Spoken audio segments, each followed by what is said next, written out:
Hi, mamas. Hi, papas. We're back. I have a friend with me today. My friend Stan. Hello, everybody. I wanted to come on here with Miss Sherry. Love her show. She's been doing very well with the shows she's been doing and helping people in the community. So I wanted to be a part of this as well. I know a lot you've been talking about the trauma and the after effects of fentanyl and drugs and trying to help to fight that. Like I said, this coming week I will be out of town for a business trip to meet some of the higher politicians, to meet some of the people that I can kind of, I guess, throw ideas at them to kind of see if That's awesome. if they're up for it. I wanted to come on here with you because, like I said, you have done an amazing job with your shows so far. There was a comment that you made on your last show that kind of got me thinking. You had mentioned about how people will deliberately get drugs from their doctor and then they'll sell it to a drug dealer and then they'll try to make 10 times more money off of it. Absolutely. And that is actually true. And throughout the years, I'm not going to mention any names, people have done that. I've done a couple of things that I'm not proud of either in the past. But I think with the topics that you're hitting and the people that you're talking to, I think a good idea would be also to talk to them about what the trauma of it. Like, it's not just affecting your child, it's also affecting you as well. And now that I have a son that's 18, I can only go by what experiences I've gone through or whatever experiences you've gone through. And I can tell my son till I'm blue in the face that, hey, don't do drugs, don't do this, don't do that. But in the end, it's going to be a thing about him taking the choices that he's had and decisions and actually using those decisions and those things that he's learned to go forward. But it's always concerning to a parent. And like you said, with your daughter, I'm very sorry that happened. And just you explaining the story and everything about your daughter, it worries me sometimes because sometimes I fear that that'll happen to my kids or them going forward because I have a 9-year-old, 18-year-old. Right. And that's a big gap. Big gap between the two of them. And honestly, for me, I think it's probably a lot harder for kids today to live in the world that they're living in because they don't have the examples like we had when we were growing up. Because if you notice, when we were growing up, you had like the neighborhood knew each other. Right. You knew everybody in your neighborhood. Right. And my parents kept us away from a lot when we were growing up. I didn't know about a lot of stuff till I was 18. Right. Me either. I think a lot of times the pride, I don't know what you think about this, but I think when we were growing up, I think I was more mad that I didn't get to experience some of the stuff being younger because I was more susceptible to wanting to try it. Right. I won't say all the stuff I tried, but some of the stuff that I did try was never fentanyl or anything. But I guess looking back, I feel kind of guilty about some of that stuff, but also use it as a lesson to help other people because I actually had other people tell me, hey, don't do this. I used to do this. Hey, young blood, don't do this. Don't do that. The old heads, they actually cared back then about it. But like right now with you trying to push to try to help moms and everything, I feel like it's like in this world and day and age, nobody is listening. Nobody is listening to what you guys are trying to say. I agree. Because you could go and, like, for my son, say, for example, he's in the middle of that. Do you make the decision to be like, hey, let me help him because I don't want him to be like my daughter or I don't want him to be like somebody else? Or, like, how do you think you would handle something like that from? Well, I have handled stuff like that before with past friends of Kirsten's. And the thing of it is when it's your kid, it's harder. At first, when it first happens and you find out, you enable, and then you learn to get the thick skin, and then you don't enable, and then you have to be this other person, another side of the mama part. And that's hard. With some of her friends, I got them into a lot of rehabs and they got the help that they needed, and some went backwards and then went back in, and then they progressed and did well in life. Kirsten was doing great, for a couple years, and she just had really bad anxiety because she was always used to turning to the medications that they had given her to start out on. And unfortunately, then it turned to the streets where you go buy them from your friend or you buy it from the drug dealer. Unfortunately, she got off of everything except for the Xanax. She started doing the Xanax because her anxiety was so bad. And then obviously the person that I said that I didn't want her to do that with, I didn't trust. She trusted wholeheartedly, and it killed her. With your going forward, do you feel like you've been able to reach those moms who are kind of going through that same predicament? Some you can, others they go through the enabling part, and that is really hard for a mama because nobody wants to see your kids suffer. Yeah. Nobody wants to see your kid sick. And that's when the enabling comes in. Okay, well, I'll help you just this one time because they're so sick. And you have to have really thick skin to be able to go through and say, no, not this time. We're gonna do this together. You're gonna be sick for a week or two.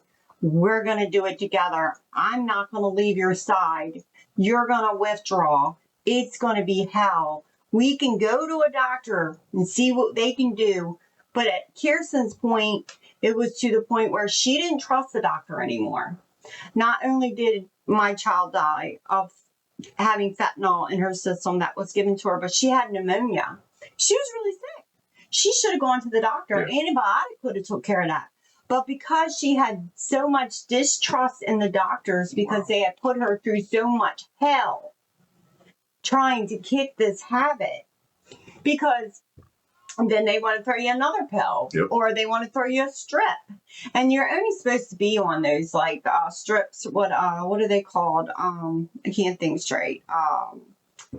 The strip that they give you, you put it under your tongue and it's for withdrawing and it's to keep you stable and you take it every day. You're only supposed to be on that for a short amount of time with counseling and helping you to learn how to cope without the drug.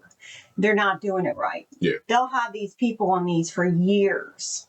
Years. Yes, are they able to live a normal life with it? They are. But they always have to have that. Yeah. And I think they'll get sick.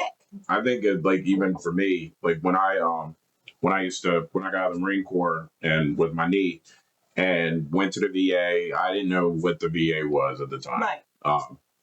They said go there because I was going through depression. I was going through wanting to kill myself. I was going through all these emotions of guilt because I lost friends, I lost buddies.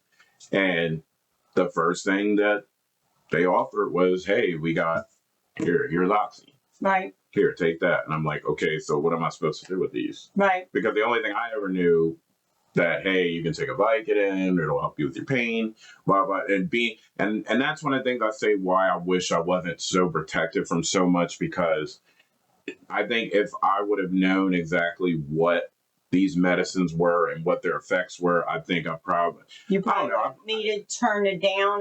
Turned it down, but at the time I was like, hey, if it's taking the pain, it's taking the pain. Right. So then eventually I was like, hey, well, let me take a higher dosage.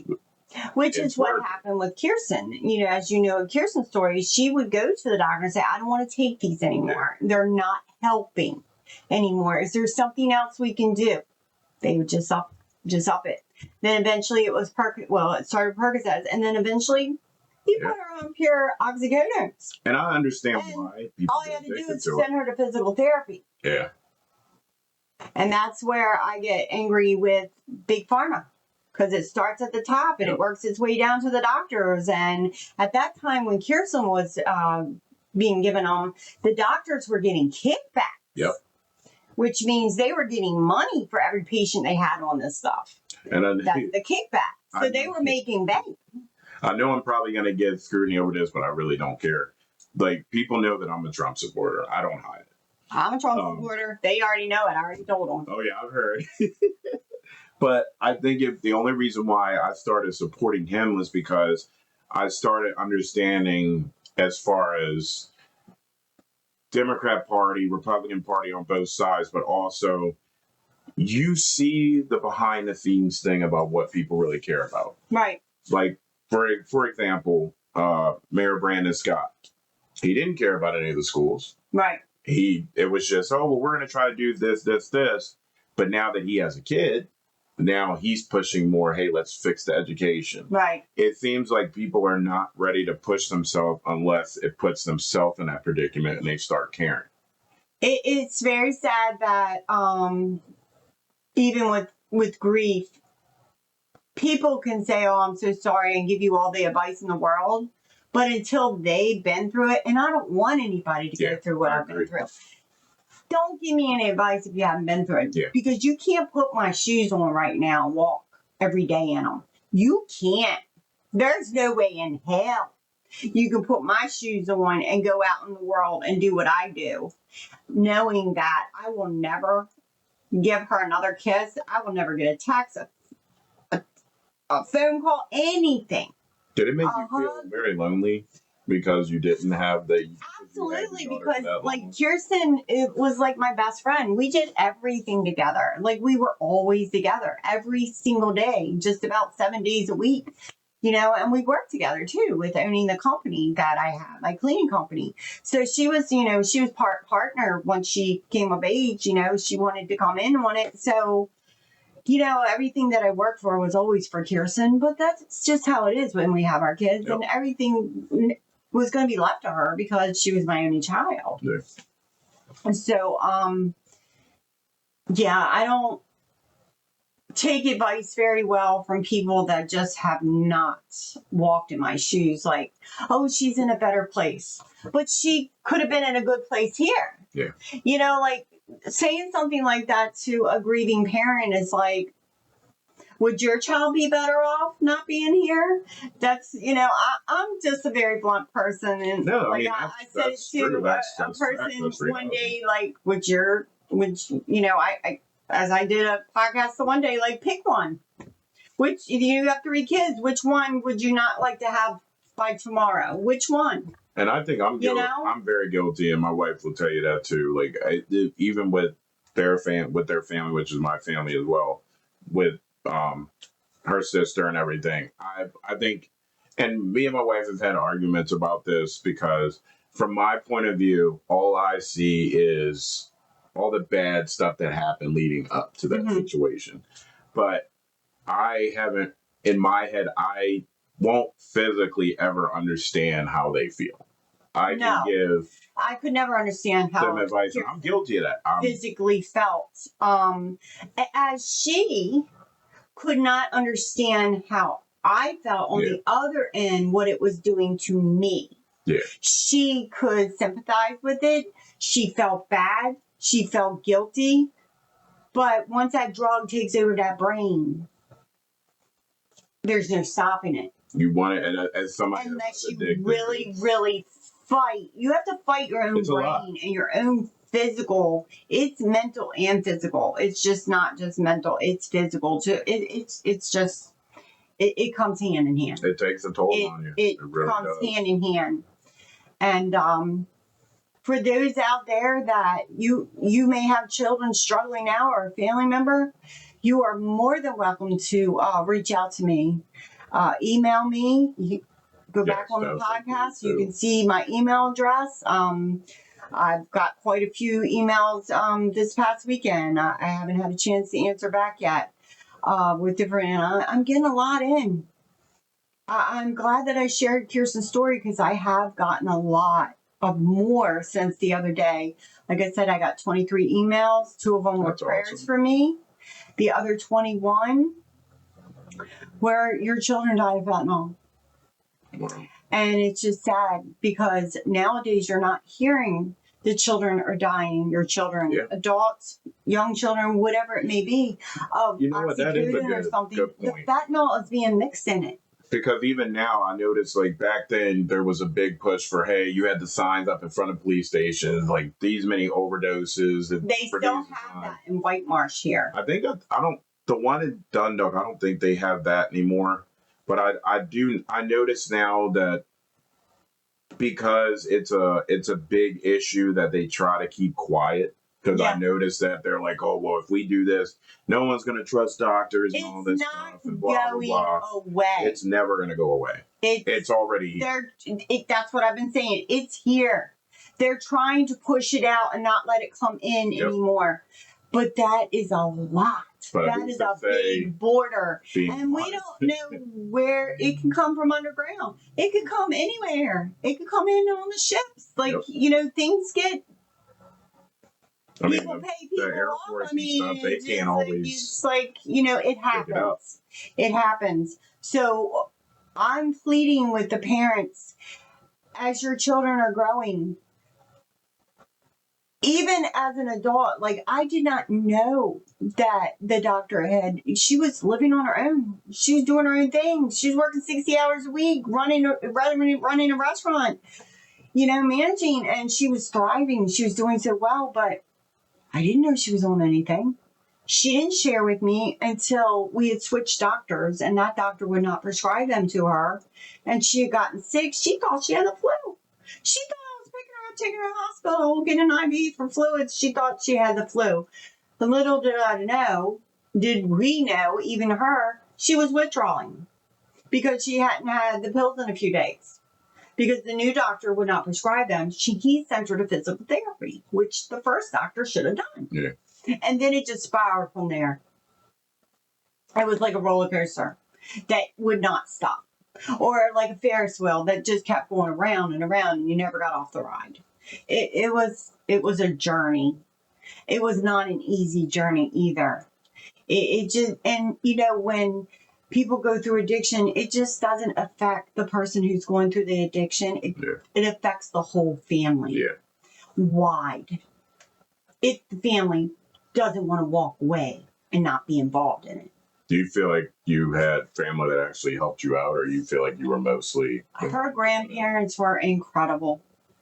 Her grandparents were just incredible. I have to give props to her grandparents. I mean, her grandmother never stopped praying. Her grandmother never stopped supporting her. Her grandfather too. Like, they were just very supportive. And I've always said from the day she was born, I couldn't have got any luckier with the grandparents that Kirsten received. They were just, to this day, they're still a blessing to me. They call, they check on me, they make sure I'm okay. That's awesome. And I'm very blessed. And I'm not married to her father anymore. It's like they're a blessing. There's no other word to use but a blessing. And I think for everybody, in some way or form, when they deal with trauma, it brings out a lot of stuff that happens, I guess, throughout the years. Because, like I said, you can talk to somebody until they're blue in the face, and I'll even tell y'all this is exactly how addicts feel. I know when I was taking Oxy, and I was just it became, instead of with the pain, it became more of a, hey, it makes me feel good, so I'll take it. Mm-hmm. So I use the analogy to people all the time when I tell my story. I tell them, we hear an addict will. Let me make sure I'm saying this right. An addict is like being in a dark room.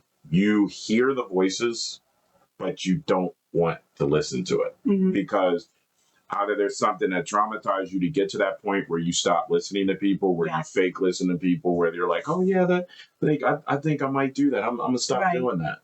But then in my head, I had to have, you have to have that, I guess you could say, mental capacity to stop, to want to stop. But sometimes hard. You don't have, you don't know how to. Yeah. You don't know how. That's the problem.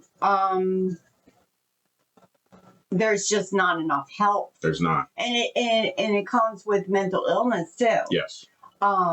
Because it does, there's a lot of mental illness out there, and that's why they continue to use, because it does take that pain away. Yes. And there's not enough help out there for mental illness. That's true. And I have to come on here and encourage, if you need to see a doctor, if you don't like that doctor, switch doctors. If you have to go to 3 different doctors to find the right doctor that you can sit and talk to, then do it as like you're interviewing them. Yeah.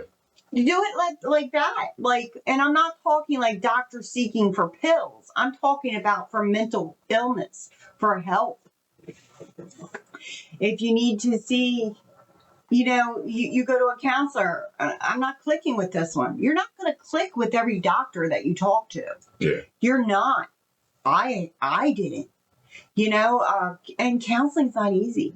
It's not. Counseling's I've not. done that. I've done To counseling. sit there and and all that pour stuff. your guts out sometimes, it's not easy. And I'm not the easiest person to do that either. But what I can say is, this is what my shirt says today. You are worthy. So I was about to say you are. do it. You are worried. It says you are worthy. It's like it's my thing between Kirsten and I. She used to buy me the shirts from Five Below. This came from Five Me Below. too. So I That's love all their I did. shirts. I So love now, Five Below. Every time I come on, I try to wear a shirt that's going to be kind of gravitating towards what we're talking about. The one I had on the other day for my last podcast, you got the stick man and you got like, get yourself together, man. The other man's like falling all apart. Like you can't be out there selling your script. Yeah. Another thing that maybe I didn't mention, that what they do is they get the script from the doctor. They keep a couple for themselves, because people are probably wondering, well, if they're doing that, then how are they getting your script? Because when you go back in, you have to have that medication, as the doctor gave you, like the Percocets or the oxycodones in your system, because they do a urine test. Yeah. Piss test, whatever you want to call it. I noticed too with and you got to have it in your urine in order to get the next script. I noticed with the pills as well. Do you notice how some people will be like, because I noticed when I used to go to the doctor, I used to hear other people talk about their stuff and their stories. Mm-hmm. Like they would be like, hey, they gave me like a 90-day supply, but I'm day 30 in and I've already eaten half of them up. Oh, and yes. I'm like, and then they're like, oh, doctor, I don't know what happened to them. They probably fell down. They probably fell, I think. And then they just make they pretty much make up a story. And the doctors have heard it all. Yeah. I hate to say it, but I feel bad sometimes for the doctors that, like hear all those stories. But, sometimes it's like, I'm thinking like, when are the doctors going to be held responsible for what they have done? Like the one that did this to Kirsten, I went to a lawyer. He was protected. Yeah. He was protected. Doctors are very, very well protected. And it was very aggravating, but yet he didn't go on my journey with Kirsten. Yeah. He said bye-bye because of the insurance, because her insurance didn't cover him anymore. She went to another doctor, which really did help a lot with the physical therapy for why she went, because of her hip popping in and out, out of the joint. And it was just like, we were on our own.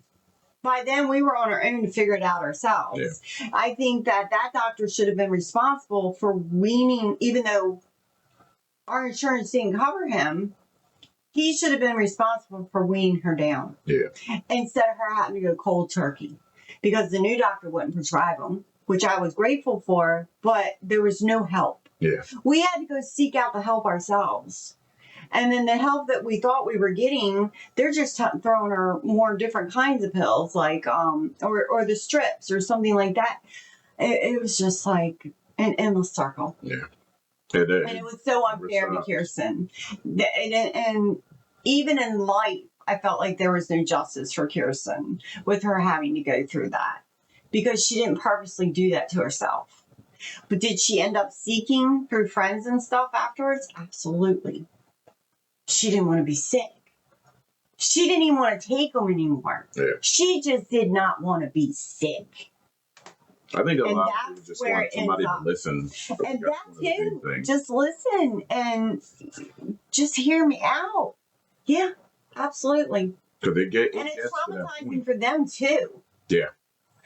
You know, not just the people around them, seeing them go through the hell. And that's the only word that I can use is hell. Because you don't know how far you can They're get going that person. through hell. In their mind and physically. Pure hell. And I think with a lot of stuff with people going forward, even with me, I can even say now, like, I have a wife, I have 2 kids, son is about to graduate this year. I'll be 40 this year.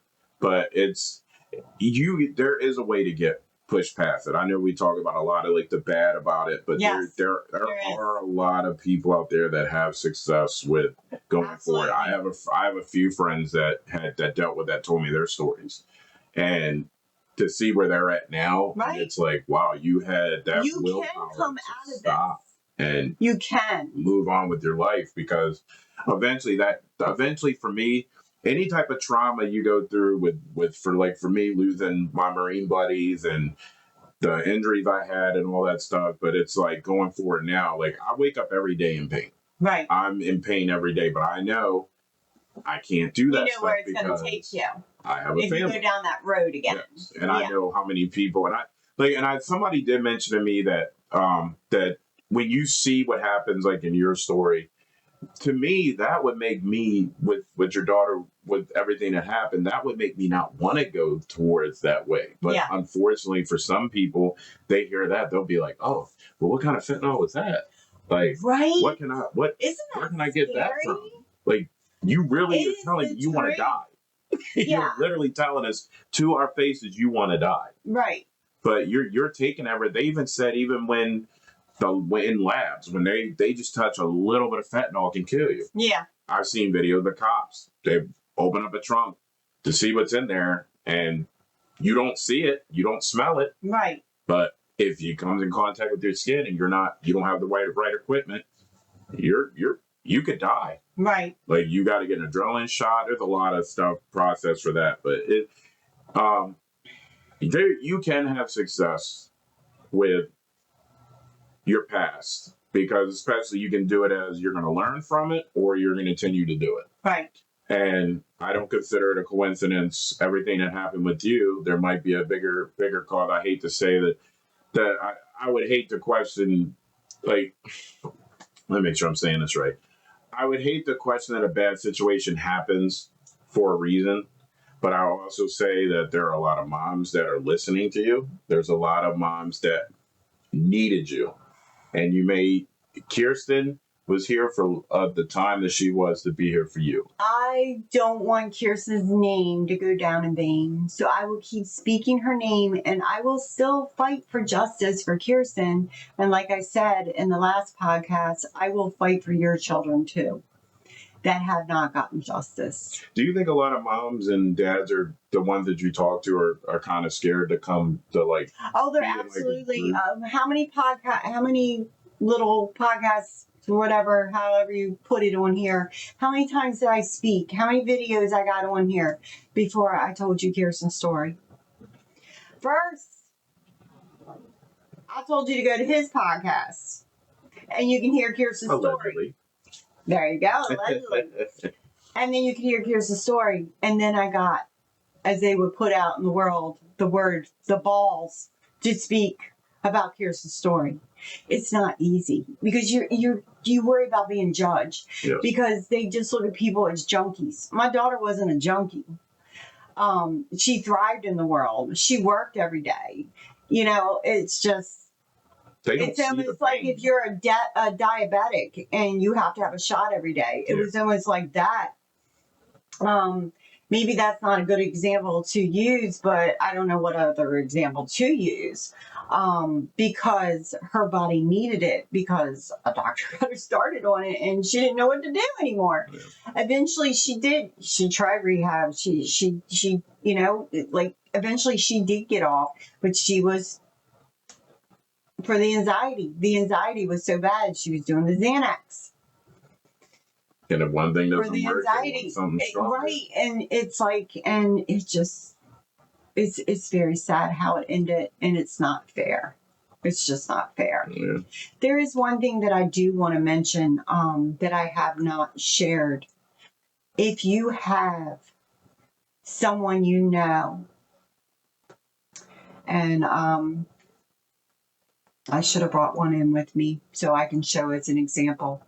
If you have someone who is using and you would like to have some Narcan, it's a nasal spray, and it helps bring the person who is overdosing back.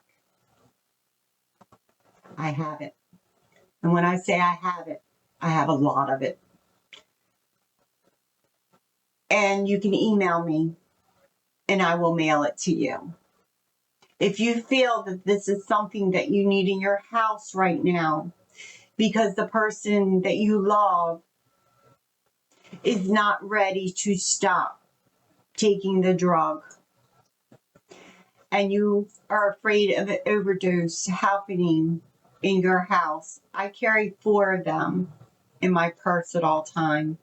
If I were to go get my purse right now and open it up, there are 4 of them because sometimes it takes more than 2 to bring them back. Unfortunately, when this happened to Kirsten, I was not with her. I would have used it. But God had a different plan for Kirsten. He has a different plan now for my life. I don't know what it is because some days I feel like I'm losing my mind. I think that's everybody. You know, Especially in this if day and you age. need Narcan, all you have to do is ask me. Send me an email. If you want to write me a letter, an email get to me faster. Just email me and I will. You send me your address and I will mail it off to you right away. I will say one thing real quick. I had a along the lines of what you were saying. There was I have a friend of mine. I'm not gonna mention his name.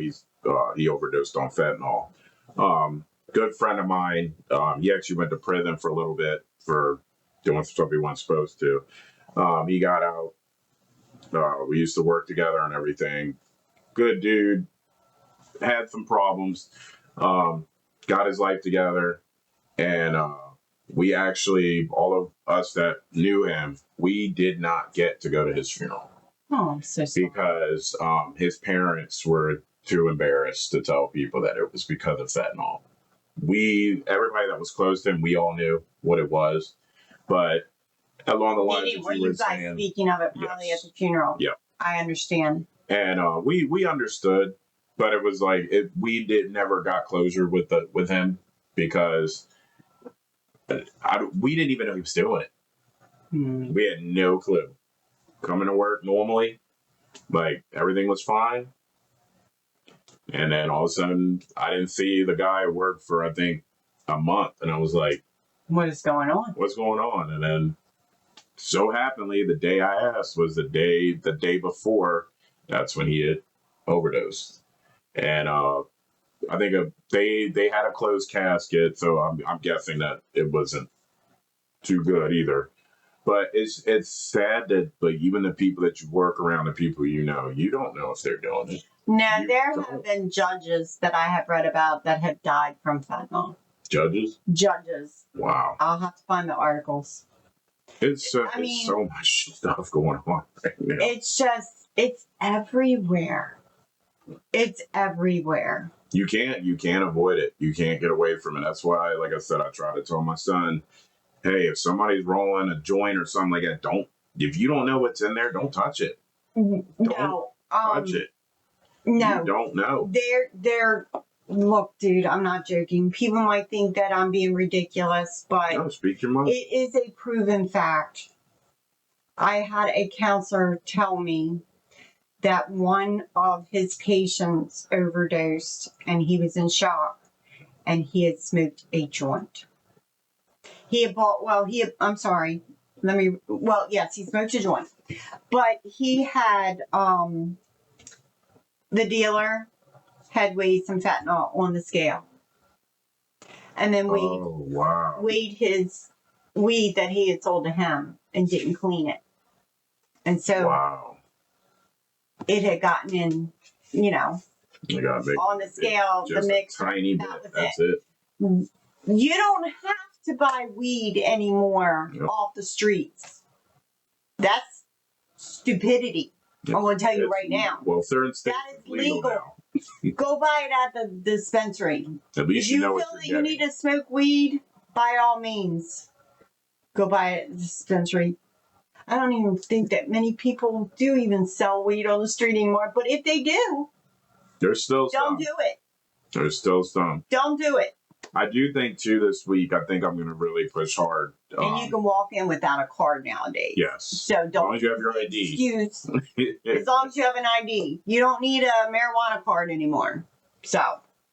And I think, well, along that line, I think it was a good thing they did do that bit. And I'm hoping in some way or form, because I know how bad some politicians can be, but I'm hoping in some way or form somebody was like, hey, well, we know there's all these drugs are coming through the border. Let's try to figure out a way, because it just seems like, why is it so hard for politicians to approve things that would actually help somebody and keep them away from the stuff that would hurt them? Because they want money. Because it's all about. And you mentioned that. You mentioned that. It's all about the money. I'm sorry, money. But like Kirsten's, as far as I'm concerned, is started a big pharmacy, moved down to the doctors, moved down to my daughter. They didn't give a shit about my daughter. Nobody did. Not even the doctor, because the doctor was at that time, at those years when they were kicking it off real hard, he was getting a kickback for every patient he had. Wow. For every patient he had, for every script he wrote. Why do you think he kept upping it too? And I think as well, He wasn't honoring what Kirsten was saying. I don't want to be on these anymore. They're not working. Let's just up the script. Let's put you on something higher. I tell people all the time, and people get on me about this, but my friend circle is very small. I have very bad trust issues when it comes to, because I have big trust issues with people because over the years I've had people say things to my face or do things, and it's like, oh yeah, man, I love you, you're my brother, and then it's like, okay, well, why did you do this? Oh man, it's all good, forget it. No. You have to be, and you mentioned that on one of your shows as well, about pick your friends wisely. You have to, wisely, because I mean, you never know. You never know what somebody is going to do. Like, but also, I'm always that type of person. I never fully trust somebody unless I've known them for a long time. But I understand. I've had people do that too. Yeah. But you got to know too when to let your guard down and when not. Yeah. Because there's a lot of times people will let their guard down, think, oh yeah, this person cares. Been there. But in the long run, they just want to hear your drama. Exactly. So that way they can be like, oh, well, look at my life. It's better. Gossip. So, yeah. And I think, and one of the big things I think a lot of people, like along the lines of mental health, is that I think a lot of people are so sad right now and depressed because of how everything is going. They get to that point where it's like, well, am I even worth waking up that next morning? Does anybody care about me? Like, cause like with your daughter, I know, I mean, I didn't know her, but I know that she knows you loved her. She knows you were there for her. But unfortunately, people that get dragged into that stuff, not meaning to, they ask for the help, but they don't know how to go forward. But the thing of it is she never really got the proper right help. And that's the big problem. You know, and there are doctors out there. Yes. Very far. I'm on right Very now. Few. I'm on doctor number 4. That actually care. I'm on doctor number 4 right now. The doctor I did have that actually, because I told her, I'll mention her name because she was great. Dr. Gray, she had actually, no doctor could figure out what was going on with me. Mm-hmm. I was going to the emergency room. They thought I was having a stroke. They thought I was having a heart attack. And the new doctor I had, like you said, looking around for him, she was finally like, look, we're not going to do the pills. We're not going to do the medicine. Right. Let's do full MRI. Let's run all the tests before I give you anything. They should do that anyhow. And she found out what was wrong with me. Mm-hmm. It was actually that whole time that the doctors were prescribing me painkillers, come to find out I had nerve damage on the left side of my body. So the left side of my body was going numb. So when it goes numb, it's hard to move certain functions of like Right. my arm or my leg or whatnot. But the fact that she took the time to do that, unfortunately, a year later, she ended up having to move to another state for another That's doctor. So shame. now I'm Yeah. back to square one. Yeah. The VA has been very helpful so far. I have actually a very, very good doctor right now. But like I said, I'm very hesitant about what doctors I trust. Yeah. Because of you telling your story and the other stories I hear about people, like their doctors just like, oh, to get them in and out because they have so many patients a day, they're stressed out. I've been to the doctors. I was telling my sister when she was in town, I've been to the doctors where they don't even put you in a gown anymore. Yep. Like, and they don't even touch your body. Like, they don't even touch you. They just sit at their little desk and type and then just throw you a pill. Well, somebody actually made me aware of it a couple days ago that a lot of times, because a buddy of mine, he always tells me, he's like, man, I don't take all that medicine and stuff they give me because he's like, these doctors, you may have a couple nice doctors or good doctors that care, but there's also those doctors that are like, hey, if I prescribe this person this, even though they don't need it, I'll just tell them, hey, well, maybe you have stomach problems. Hey, let's give you this without trying to actually find out what's wrong. Right. And then you keep coming back and forth to the doctors, and then they're like, they still to this day get paid. Yeah, they get paid. The more they prescribe, but I know now. Pearson had no trust in doctors anymore. I mean, come on, she had pneumonia, for God's sakes. That could have been healed with antibiotics. Because unless you do a full look at somebody, and doctors in general, you won't know exactly what's wrong with the person. Right. The mere fact that the doctors, they literally thought I was having a heart attack. They cut my clothes off. They gave me what is that thing they put on your tongue? Under your tongue. Your blood vessels. What it's called. To open up. Kirsten's grandfather has it Nova? Is it Novocaine? No, it's not Novocaine. Oh, I forget the name of it. Everybody knows what we're talking about now. That's watching. It's like they did all these tests. EKG. The EKG was showing that. What is it called? Oh, nitroglycerin. Yep, that's it. I knew it started with an N. But that's the wife in the background. You guys know from my show. We never mentioned her name. Her name was always the wife on the show. But I would say keep doing what you're doing. The mere fact that you're connecting with other people that are going through the same thing. You may think you're not doing anything, but you're making a dent in something that maybe somebody else right now, whatever you're doing your show is like, hey, well, maybe I should do something like that. Mm-hmm. Maybe reach out to them because there's many of women out in the world. Right. You never know. You may never know. You may find out like 5 years down the road, 10 years down the road. Hey, Miss Sherry, hey, I heard your show like 10 years ago. It made me want to be an advocate for fentanyl to stop it and to be in politics. Because, I mean, there's people that get into politics for that reason. Right. But a lot of times they don't have the backing to be able to keep it going because they know that these politicians are getting kickbacks. Right. So like she said, if you are going through problems, like get on here as far as like fentanyl and drug overdose and all that stuff, and your mom, talk to her, email her, let her know. My show is on iHeartRadio, Spotify, SoundCloud, and we're gonna get you to that point too, where you're on there too. Boy. If you can look me up online, I'm Stanton Bell, Stanton, last name spelled Belle, and we just started a new show called Allegedly. We only have one show up of that right now. That's the show I did with Miss Sherry. But we do have a whole lot of other podcasts on there. We have the Real Talk Day to Day, which is more of a family-oriented show. We have over 200 and some shows on iHeartRadio if you guys want to listen to them. Good Lord. We used to do it 5 days a week.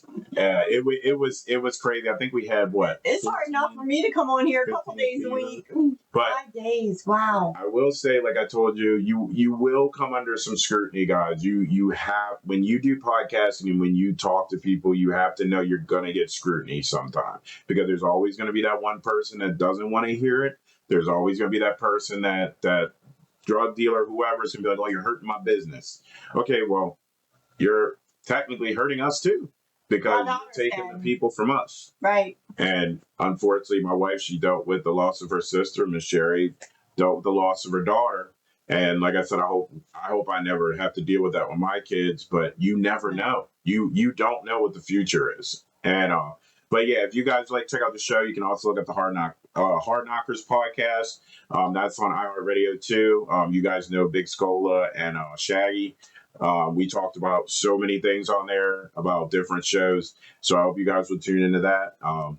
Thank He's you. making me look like a peon. Yeah. But it took a while to get to that point. I know, but it's And funny. I mean, you got some great views on there.